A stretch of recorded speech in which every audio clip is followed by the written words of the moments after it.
Jauh di dalam usus berbagai hewan termasuk kita manusia, hiduplah makhluk yang menarik sekaligus mengganggu cacing pita. Termasuk dalam genus Taenia, nama yang berasal dari bahasa Yunani kuno untuk pita atau ikat. Cacing pipih parasit ini telah mendapatkan julukan sebagai ahli bertahan hidup.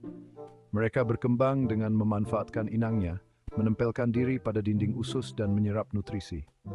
Makhluk ini memiliki kemampuan luar biasa untuk tumbuh hingga panjang yang mencengangkan. Beberapa spesies mencapai panjang hingga beberapa meter. Meskipun gaya hidupnya mengganggu, cacing pita adalah bukti keragaman dan kemampuan beradaptasi kehidupan di bumi yang luar biasa.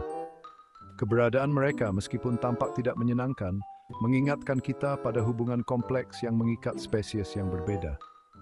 Dalam penjelajahan ini, kita akan menyelami dunia cacing pita Taenia, memeriksa biologinya, dampaknya terhadap kesehatan manusia dan hewan, dan langkah-langkah yang dapat kita ambil untuk mencegah penyebarannya. Untuk memahami sepenuhnya cacing pita Taenia, pertama-tama kita harus memahami anatominya yang unik. Tubuh cacing pita terdiri dari kepala yang dikenal sebagai scolex dan rantai panjang segmen yang disebut proglotit. Scolex yang dipersenjatai dengan kait dan pengisap menancapkan cacing pita ke lapisan usus inangnya. Proglotit bagaimanapun memiliki tujuan yang berbeda. Setiap proglotit pada dasarnya adalah unit reproduksi mandiri yang dikemas dengan organ reproduksi pria dan wanita. Saat cacing pita tumbuh, proglotit baru terus-menerus dihasilkan di dekat scolex, sementara proglotit dewasa yang syarat dengan ribuan telur melepaskan diri dari ujung cacing dan dikeluarkan ke lingkungan melalui feses inang. Cacing pita Taenia memiliki siklus hidup yang kompleks yang terkait erat dengan kehidupan inangnya. Semuanya dimulai ketika proglotit dewasa yang penuh dengan telur dilepaskan dari inang yang terinfeksi ke lingkungan. Telur-telur ini yang sangat tangguh dapat bertahan hidup untuk waktu yang lama di tanah atau air. Ketika tertelan oleh inang perantara, biasanya hewan pemakan rumput seperti sapi atau babi, telur-telur tersebut menetas, melepaskan larva yang menembus dinding usus. Larva ini kemudian memulai perjalanan melalui aliran darah inang, akhirnya tinggal di jaringan otot, di mana mereka berkembang menjadi cysticercus, tahap larva yang tidak aktif yang tertutup dalam kista pelindung. Siklus ini selesai ketika manusia, yang bertindak sebagai inang definitif, mengonsumsi daging yang kurang matang atau mentah yang mengandung cysticercus ini. Di dalam usus manusia, cysticercus matang menjadi cacing pita dewasa, menempelkan diri ke dinding usus dan memulai siklus produksi telurnya sendiri. Siklus hidup yang rumit ini menyoroti kemampuan beradaptasi cacing pita Taenia yang luar biasa dan menggarisbawahi pentingnya memahami kompleksitasnya untuk secara efektif memerangi penyebarannya. Bagian 4, Taeniasis dan Cysticercosis, penyakit yang disebabkan oleh cacing pita Taenia. Cacing pita Taenia, meskipun tampak tidak berbahaya pada tahap dewasanya, dapat mendatangkan malapetaka pada tubuh manusia, menyebabkan dua penyakit yang berbeda namun saling berhubungan, Taeniasis dan Cysticercosis. Taeniasis, yang lebih ringan dari keduanya, muncul dari keberadaan cacing pita dewasa di usus. Meskipun seringkali tanpa gejala, Taeniasis dapat bermanifestasi sebagai ketidaknyamanan perut, mual, penurunan berat badan, dan kekurangan vitamin. Cysticercosis di sisi lain menghadirkan ancaman yang jauh lebih serius.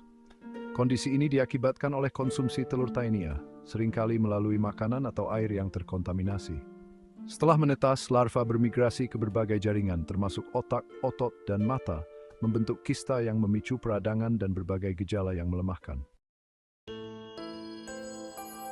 Bagian 5, spesies Taenia melihat lebih dekat para biang keladinya.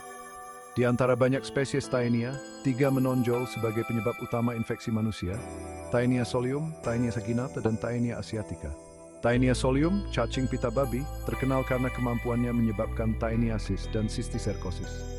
Ditularkan terutama melalui konsumsi daging babi yang kurang matang, Taenia solium menimbulkan risiko kesehatan yang signifikan di daerah di mana konsumsi daging babi lazim dan standar kebersihan buruk. Taenia saginata, cacing pita sapi, umumnya dianggap kurang berbahaya karena terutama menyebabkan Taeniasis. Ditemukan dalam daging sapi yang kurang matang, infeksi Taenia saginata seringkali tanpa gejala, membuat deteksi menjadi sulit. Taenia asiatica, spesies yang kurang dikenal, adalah in Amaderoiting Webs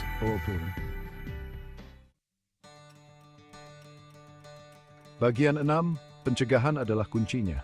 Bagaimana menghindari infeksi cacing pita? Mencegah infeksi cacing pita memerlukan pendekatan multicabang yang menargetkan berbagai tahap siklus hidup parasit. Memasak daging secara menyeluruh, terutama daging babi dan sapi, sangat penting untuk membunuh Cysticercus yang mungkin ada. Menjaga kebersihan pribadi yang baik, termasuk mencuci tangan secara menyeluruh setelah menggunakan toilet dan sebelum menangani makanan, sangat penting dalam mencegah penyebaran telur Taenia. Pembuangan limbah yang aman dan akses ke air bersih sangat penting dalam memutus siklus penularan. Di daerah endemis, pemberian obat cacing secara teratur pada ternak dapat membantu mengurangi prevalensi infeksi Taenia. Mendidik masyarakat tentang risiko infeksi cacing pita dan pentingnya tindakan pencegahan sangat penting dalam mengurangi dampak parasit ini. Dengan mengadopsi pendekatan komprehensif yang mencakup keamanan pangan, kebersihan, dan langkah-langkah kesehatan masyarakat, kita dapat secara efektif memerangi penyebaran cacing pita Taenia dan melindungi kesehatan manusia.